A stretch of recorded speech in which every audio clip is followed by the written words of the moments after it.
देखते हैं कैसे मास्टर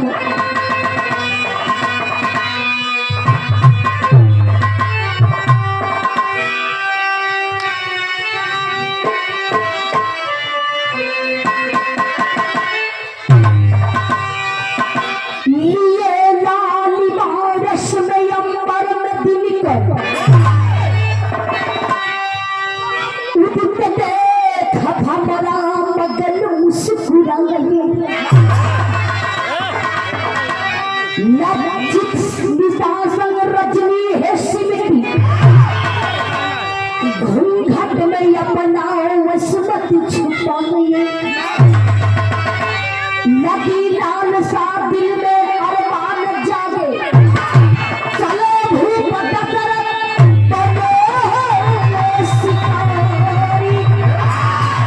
शरत मुकुट कर धनुष पकड़ ले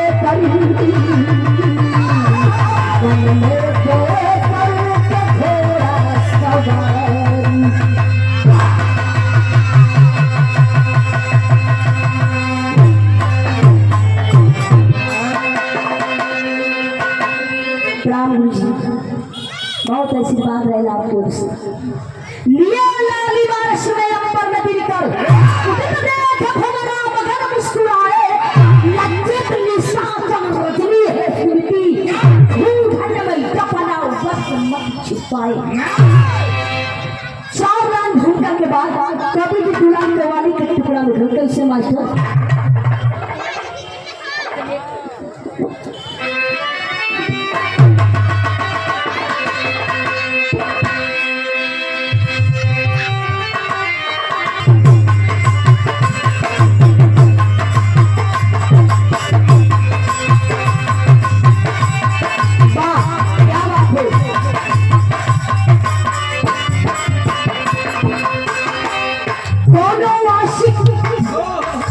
दोनों आशिक अपने माशूका से कहे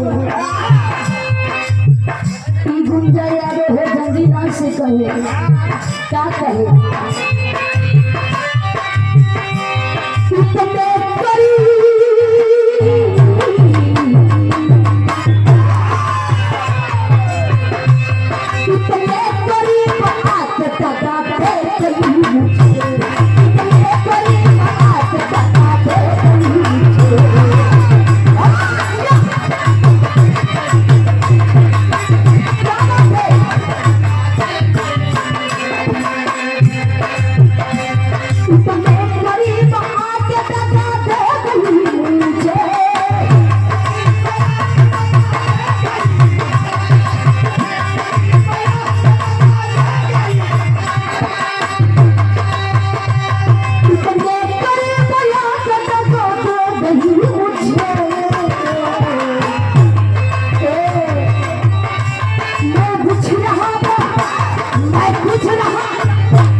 श्याम सुंदर आप भाभी की ओर से 21 रुपए से सम्मान आप किसी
वाल्मीकि अयोध्या में खुशी के माहौल में सुतल हो आ सुतला में सासू को बड़ी खूब सुंदर सपना देखा तो बड़ी सुंदर सपना देखा तो बाद हम नजर में लगेगा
पीछा धूप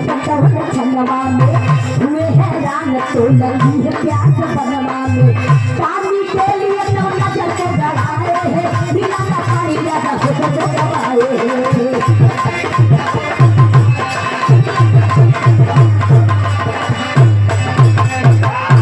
राजा दशरथ जोने समय सूत के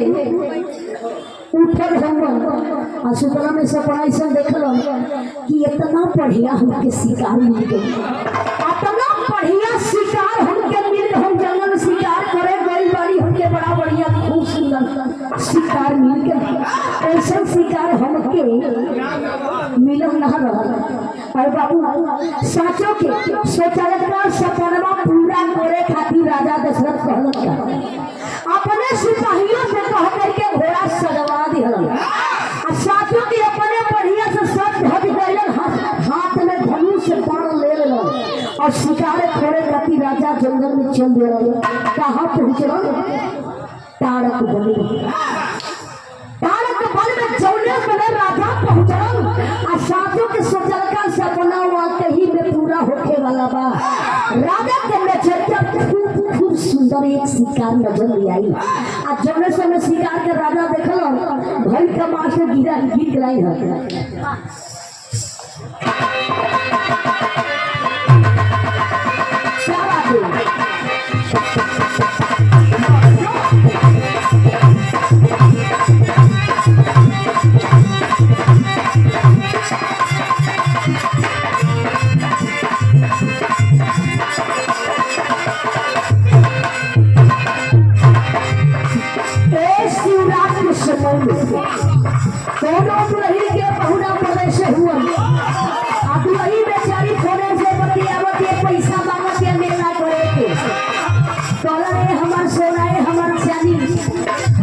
अभी तनखा ना मिलल बा हम घरे आए तो ठीक से बतियाई हम जल्दी ट्रेन पकड़ के आवत कहे का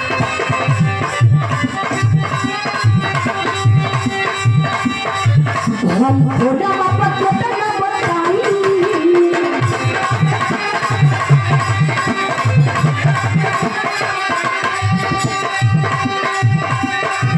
बाकी मना बात कैसे मनाई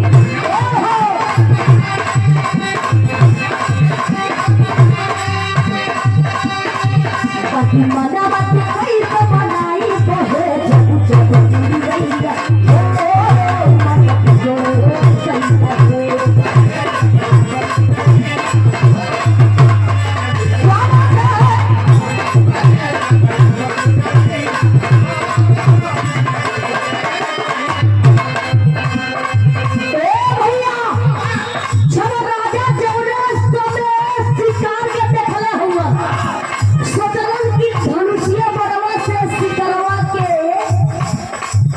स्वीकार कर ली अपने अपने जंग सबके मोहब्बत होला जब राजा के हथवा में धनुष पार मिर्जा देखने वाला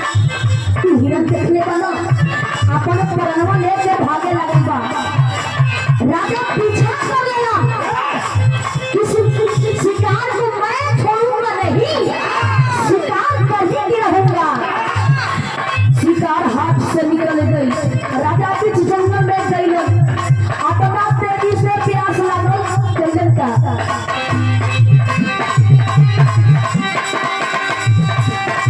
राजा का नाम पे कैले मुरझाई,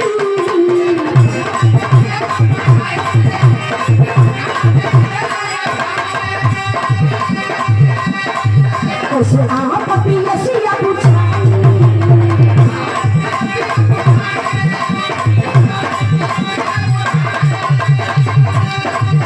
उसे आप पियसिया बुझाई, जिया रहा कैसे बताई,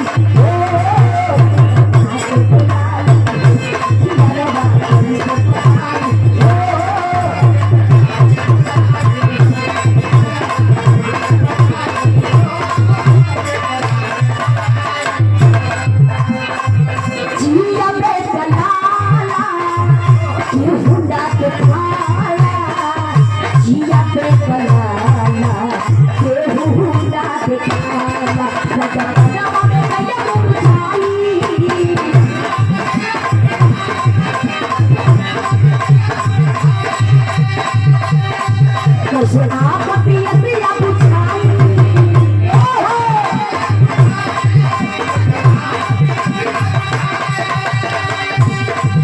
उसे आप पियसिया बुझाई, जिया रहा बताई,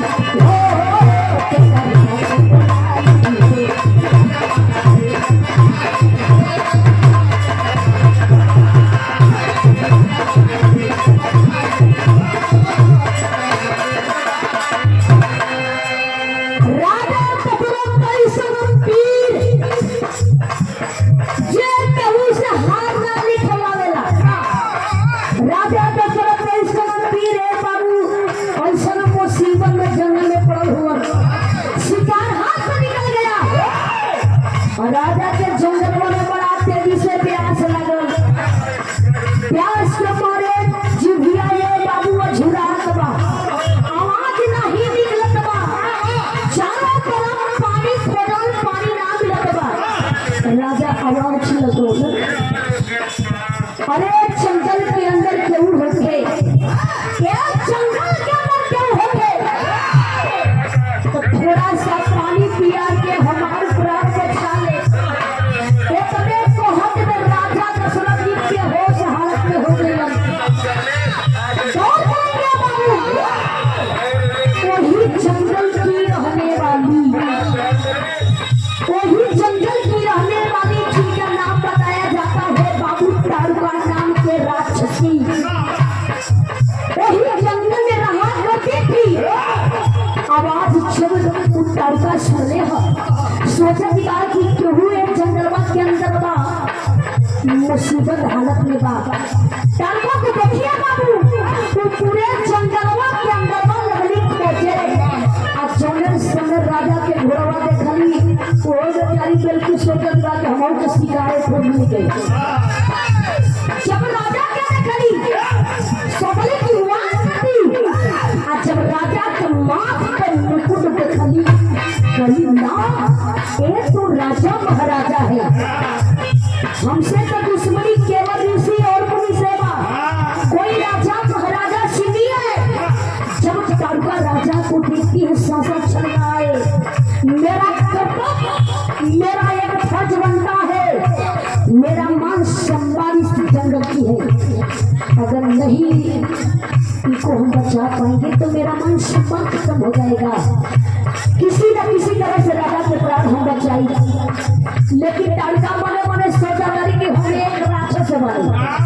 हमें एक राक्षस मारी, हम कहाँ राजा वाला टीका उनका लगोले वही राजा हुआ, राजा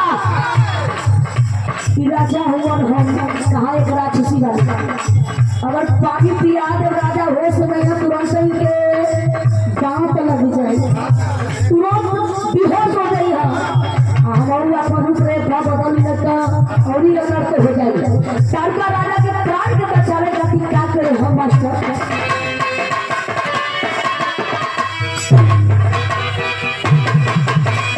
ओहो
अपने आके बदलाव लेगी अपने माया से तुरंत वही पे कुआना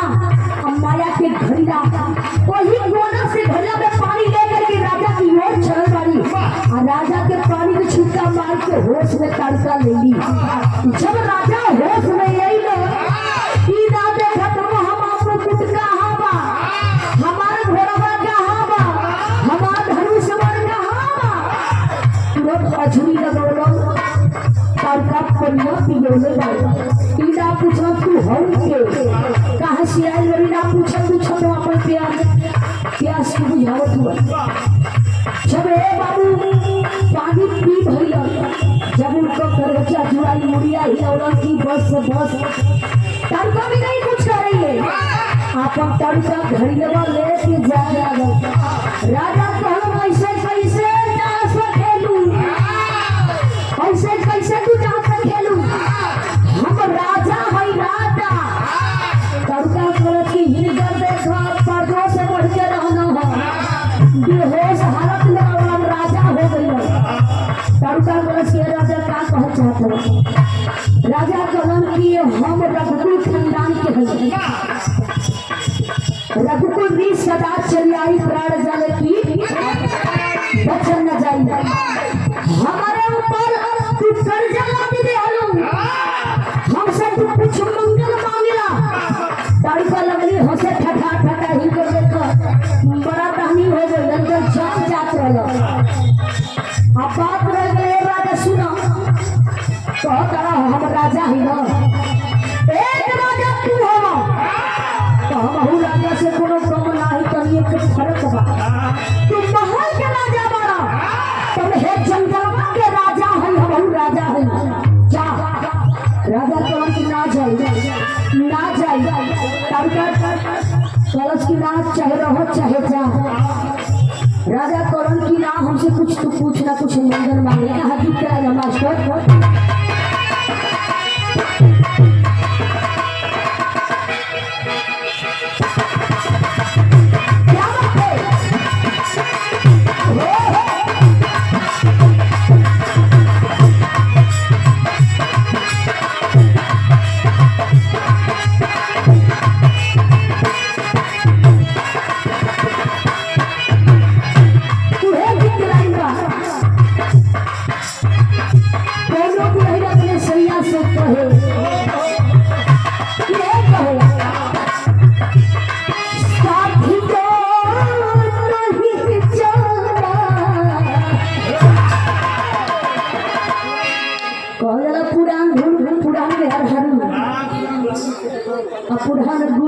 पुरान मेहरारू के बारे में जानेला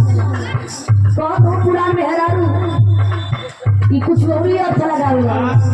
कितना सुपर स्टार हर द्वार पर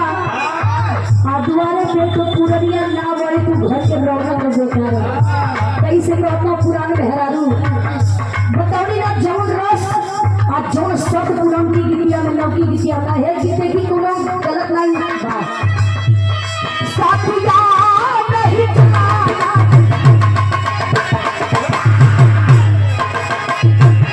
साथिया नहीं जाना जीना है साथिया नहीं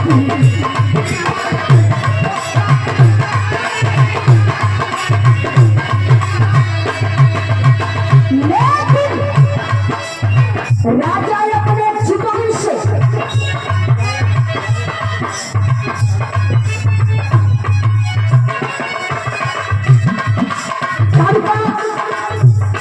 जब जाएगा तब राजा कहलता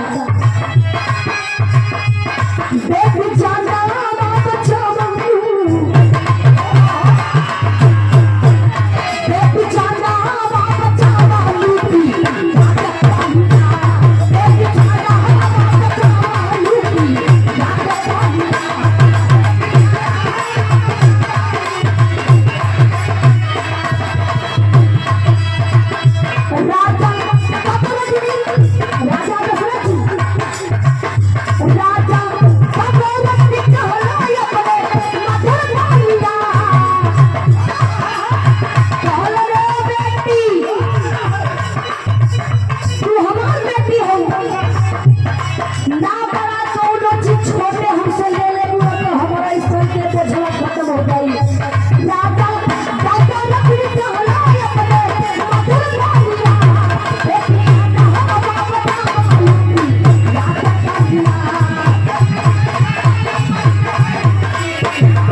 मनवा हमार बाटे मांग परदानवा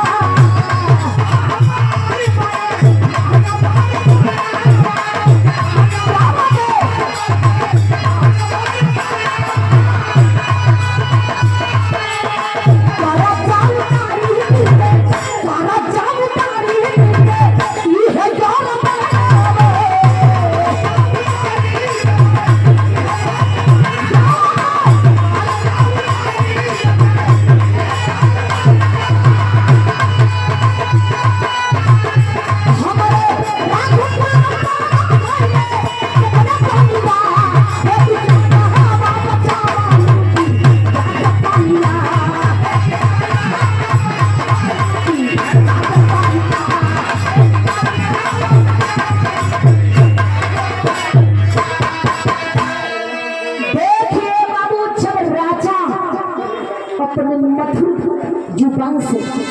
कहला बेटी मुड़ करके तारुका राजा की ओर तकली कहली खा राजा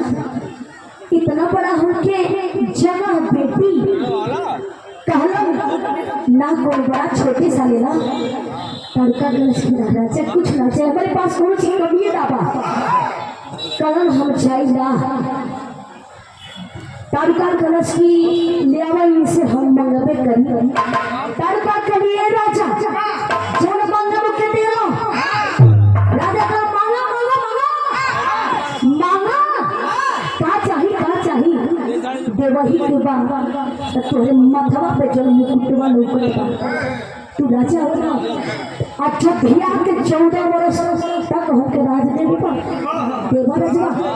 राजा के मुंह में पवा गए हे कर देगा इनका देखा इतने बेचारी कुछ ना मांगत रही कुछ ना मांग रही मुहवा पवा के रह जाके कलन ये मस्त राजा ये मस्त कहला ने कि घोड़ा पे सवारी भइला कलन की समय आई आई में चलत होके 14 वर्ष अयोध्या के राज दे राजा था खुश बाबा को हमारी मनोकामना की हमारे कर्जा उतर गए आए बाबू इधर तारुका रोज इंतजार करत राजा या यहां तक आके चली हो तो हमके 14 वर्ष अयोध्या के राजवा हमको दे दी हो और राजा की बात रे हम तेरी करना मास्टर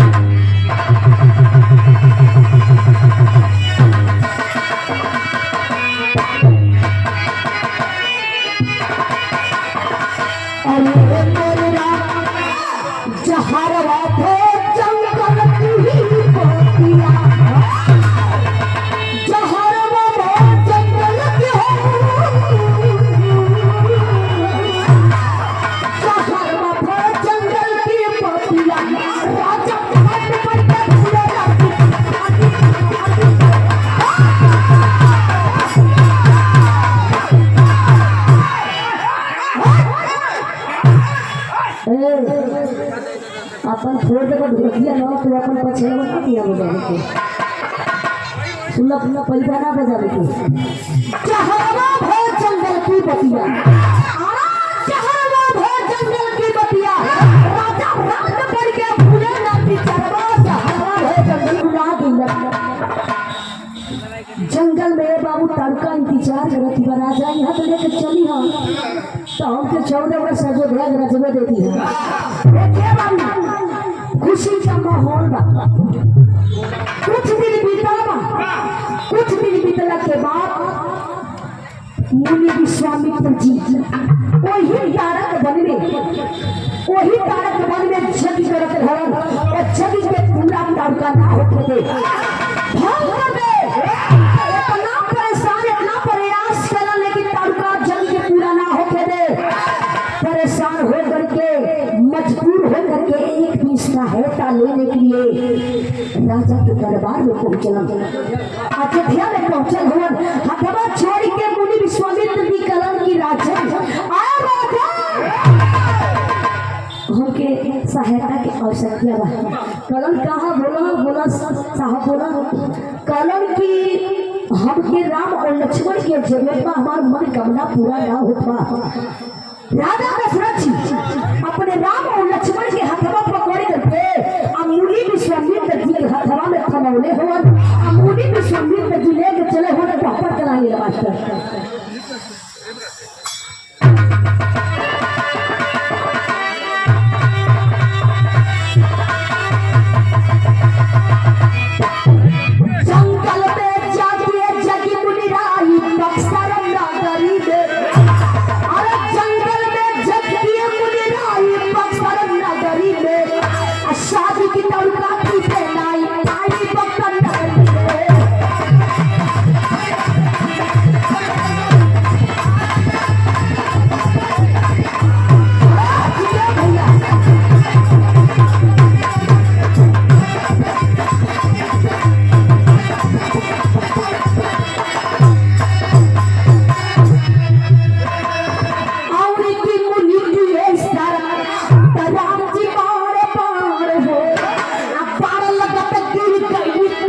तैयार की स्टार्ट कर ले हुआ धनुष बाण लेकर के पहरेदारी भगवान राम करत हुआ एक तरफ छोटा भाई लखन जी करत हुआ जब हवन के धुआं उठल बा तारका के जब नजरिया पड़ल है बबूला हो जाती है आंधी तूफान हड्डियों की लेकर के प्रकट होती है कि यह भंग कर दूं आज ही मुनि की सोनी नदी की अगिया मुनि की जोगिया भंग होके वाला बा इशारा करलन यही राक्षसी मेरा एक को भंग करती है खत्म कर दो एक ही बाण में तारका को भगवान राम बंधन करते हैं आज जब बड़वा लागल हो तारका की जुबान से ही निकल हाय राजा दशरथ यह नमवा रतन के जमीनिया पे गिरल बा भगवान राम चिंता में पड़ गए करिए बड़वा तो हम मरनी लेकिन हमारे बाबूजी की नमवा कैसे रतत बा इशारा करके तारका बोलेगी देखे राजी बलि भूत प्रधान 23 साल की धरती से अरे भूत राज बलि प्रधान जी को से इशारा करके बोलौली राम के कहले कि तू हमके बाण मोला कोनो दुख ना बा कोनो परेशानी ना बा लेकिन तू के हवा कहां से आई बा ठोकर लेका भगवान राम कहले कि तू बताओ तू राजा दशरथ के नाम कैसे जानता है तारका वर्ष पर तू बताओ भगवान राम कहलन कि तू जानना चाहता हूँ हम आज जब भी रहे वाला राजा दशरथ के हम लड़का बानी हमारा नाम बलराम एक छोटा भाई लक्ष्मण तारका आंख से आंसू लेकर के वही छुपा राजा के लिए कहा न पूछा हम बताओ कैसे बात राजा के बारे में पूछा अपने पिताजी के बारे में पूछा हम पहले क्या हुआ आधा तो लगे मास्टर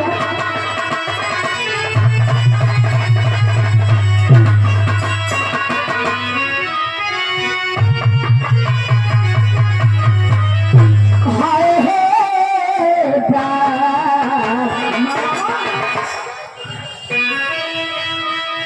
जब मेरा चको रथ के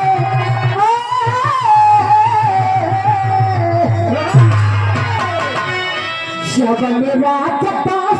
रथ के बात तू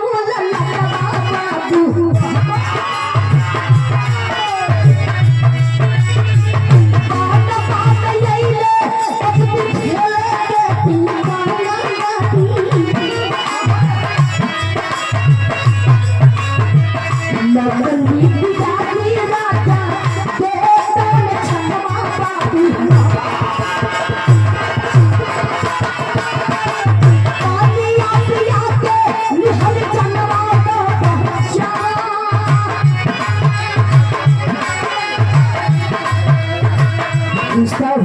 राजा हमके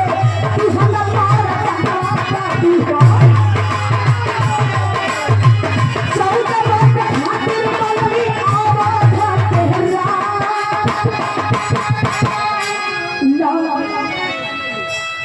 हम कौन एहसान के लिए एहसान के बदले में हमके बारे में ना पूछा यही जंगल में एक दिन तो हर बाबू की शिकार खेले आई हुए राजा दशरथ शिकार नहीं तोलन प्यास के मारे बेहोश हालत में रहल पानी पिया के हम प्राणी के बचौनी हम कुछ ना मांगत रहनी कौन की ना कुछ मंगल मांग लो कहने की बड़ा दानी बड़ा दयालु बड़ा तो 14 वर्ष जो बैठ राज मांग रही आज ये मस्त कैलन आज तक नहीं गईलन और नहीं के बेटा तू वैला एहसान के बदला हमके खबर मिलल बड़ा पुण्य मिलल बड़ा हमके तोहफा मिलल कि एहसान के बदला हमके बाल मिलल जा हम पे दुनिया के छोड़ के जा दनी लेकिन झूठे वादा केहू के साथ ना होके के चाहिए ऐसा अनर्थ ना होके के चाहिए इतने कहत में तड़का दम के तोड़ने बा राजा का भगवान राम तड़का के लाश के लिए रखवल लेकिन सजन के लगा मास्टर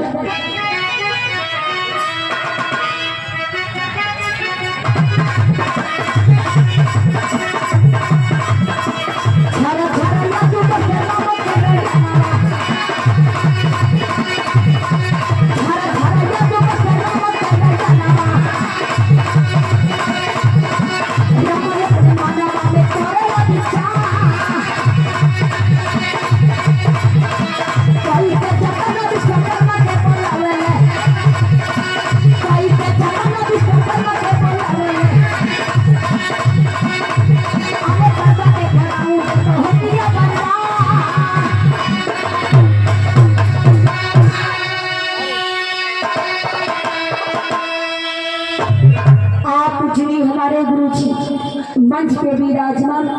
आप गुरु महाराज जी की ओर से, भारत दास जी की ओर से, बबलू जी की ओर से बहुत बहुत रुपये से स्वागत सम्मान आशीर्वाद मिला। बहुत बहुत नमस्ते प्रणाम। आप घनश्याम यादव भैया के धरती से 101 रुपये से स्वागत हुआ। साहब को बहुत बहुत नमस्ते प्रणाम है। तो भैया भगवान राम तड़का की लस्सियां रखी है और लस्सियां ले करके गणेश अखाड़े के बहुत सुंदर कलाकार अमरनाथ यादव जी की ओर से 10 रुपये सम्मान। बहुत बहुत नमस्ते प्रणाम। कहलन कि रघुकुल री सदा चली आई, तरण जाल की बचन न जाई। हमारा बाप दिला चुका कमी की कर्जा हम चुकाते रहो। हम रघुकुल खंडान के पानी अपने रघुकुल खंडान में दागी ना लगे थे। भगवान राम तड़का के लस्सियां रखी है। कुछ दिन बीतने के बाद बाबा विश्वकर्मा जी के याद के बाबा विश्वकर्मा जी अपन पूरा हथियार लेकर के प्रभु जी का हमके आदेश मिल गए। कहला कि देखा बड़ा जतन से हम तड़का के खोपड़ी रखने वाले और खोपड़ी के ऐसा खराऊ बनावा, ऐसा बनावा कि खोपड़ी के खराऊ के जोड़ा तीनों लोग बाबा विश्वकर्मा जी अपने की कला से तड़का की खोपड़ी के कह कर सुंदर खराऊ बना के भगवान राम के बना के दिया कि ना सांचों के खराऊ के जोड़ा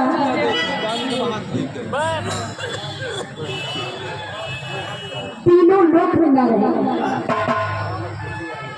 आप कल्लू दिल्ली वाले वाह भाई 20 रुपये सम्मान का ऐसे कमाई ना होता था। बहुत बहुत नमस्ते प्रणाम।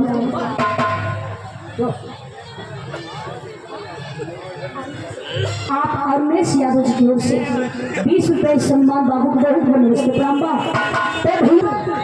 भगवान राम रख कुछ दिन बीत गई। अयोध्या में खुशी का माहौल है। खुशी का माहौल में राजा दशरथ की खुशी में भी माहौल बनता है। मदे की राम राज के तिलक की तैयारी होती है। राम राज के तिलक की तैयारी हो गवा। राजा दशरथ इतना खुश मानो केवल राजा बनी हो, राजा बनी हो। अरे बाबू रानी के कई अपन चलवई खिलौनी कली है स्वामी। ऐसा मौका हम के नाम मिली लोग सब जुटल बा और बड़ा खुशी के माहौल बा। चलो फैला कली है स्वामी। हम जानते हैं राम राज के तिलक की तैयारी होकर यही खुशी में हमारे बचनवा जो बाकी याद करी हमके चाहिए। राजा दशरथ की ना मांगो कहनी मांगे चाहता नहीं कहनी स्वामी सोना राम के राज के तिलक की तैयारी हो गवा। राम के राज तिलक नहीं हुई। राम का 14 वर्ष वनवास हुई। भरत के राज गद्दी चाहिए। अनर्थ हो गई। खुशी में बाबू मातम छा जाता है। कहला राजा दशरथ रानी के कई इतना अपने दिल से तू राजा राम की तू माने लू, तू राजा कहलू, सोना कहलू, करेजा का टुकड़ा कहलू। ये देखावा में अरे तो महारानी के लालच रहल तो ओइसे मान काहे तू माना तारू। रानी के कही कहली कि ना स्वामी की हम जवन कहते नहीं सही हो के लोग ओ राम के 14 बरस वनवास होके चाहिए, अब भरत के राज्य करती चाहिए। कहा जाता है बाबू जब के हुस्न हारेला वो अपने से हार चला। राजा दशरथ ऐसा वीर कि अपने रानी को कई से हार दिखा लेते हैं और 14 बरस वनवास की आज्ञा राम को दे ही देते हैं। अरे बाबू जोने समय भगवान आज्ञा के पौले वालों कि हमके वनवास जाए के बाद उस समय तैयारी हो बा, तैयारी के बनावत बा। भगवान हम तो जाए खाली तैयारी बा। सीता जी कली है प्रभु हम बहु के लिए ले चली। बाबू जी से कहली कि बाबूजी हम यहाँ रह के काम करब, हम जाए प्रभु जी की सेवा करब। लक्ष्मण जी जाए की तैयारी बना लेना। यहाँ के अयोध्या के नर और नारी लोग जाए खातिर सब लोग तैयार हुए। आगे आगे भगवान चल हुए, भैल का मास्टर पकड़ लेना।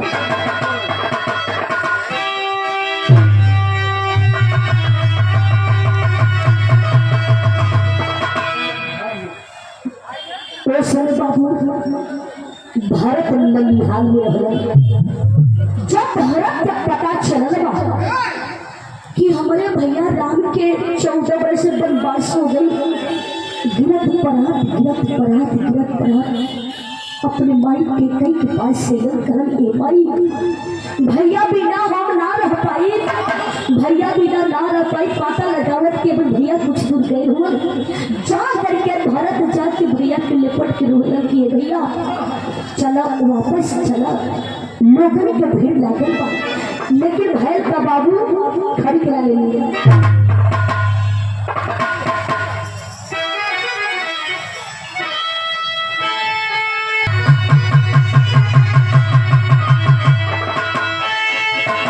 राम केवल राम प्रजापति आम श्रीमान जी की ओर से 31 रुपए से सम्मान, बारंबार नमस्ते राम, सब भैया की नमस्ते राम।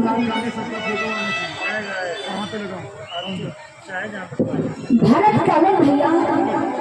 चलो भैया चलो वापस चलो भैया, हमके राजगद्दी नहीं चाहिए भैया चला। भगवान राम कहले भरत तू राजगद्दी पर ना बैठल चाहला तो सुनो हमहू बाबू जी की आज्ञा उल्लंघन नहीं करो, हमहू बाबू जी की आज्ञा उल्लंघन नहीं करो। ये हमारे भरत बाबू हम जोड़ कहतन तो भाई का मतलब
राज सिंहासन पे नहीं बैठब हम बाबूजी की आज्ञा उल्लंघन नहीं करब।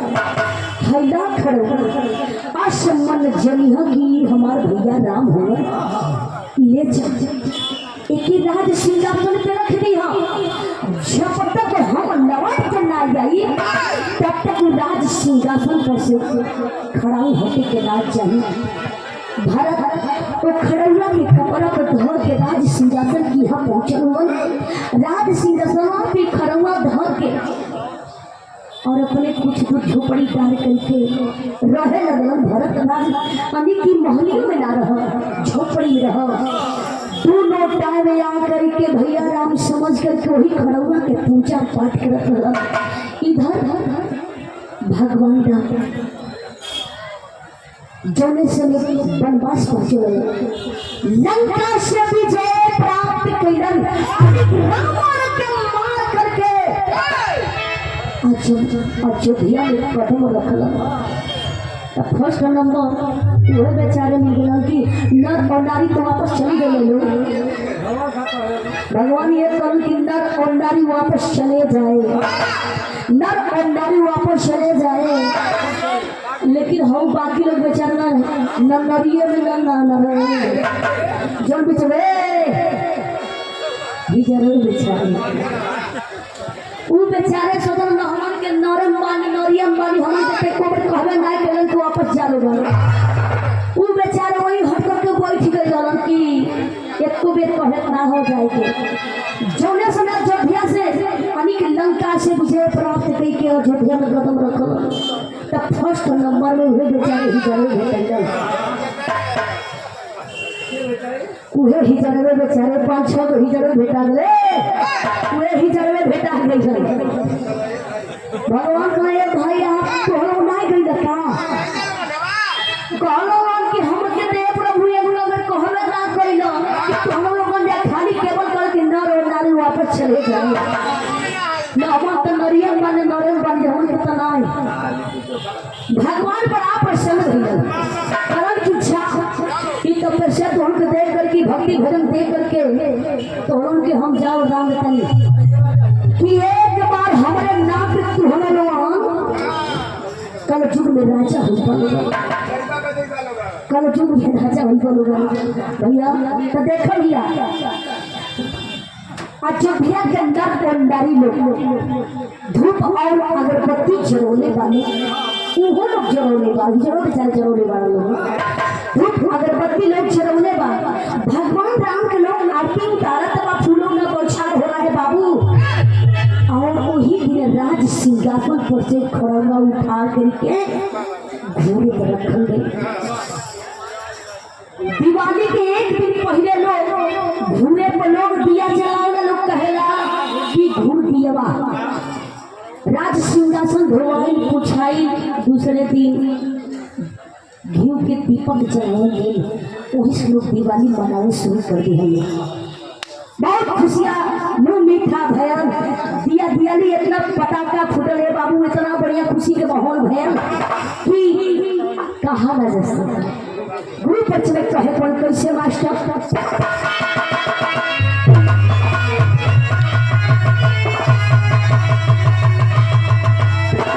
हाँ जब बिहार गया तो डिस्टर्ब हो गया पहला दादा के कर्जा यानी कि राजा दशरथ के कर्जा भगवान राम चुकौला तारका 14 वर्ष आज जब के राज के गई ना जियत तो मोते करे बड़ी नाम मनई करी की खड़ाऊ करके बोले बड़ी का है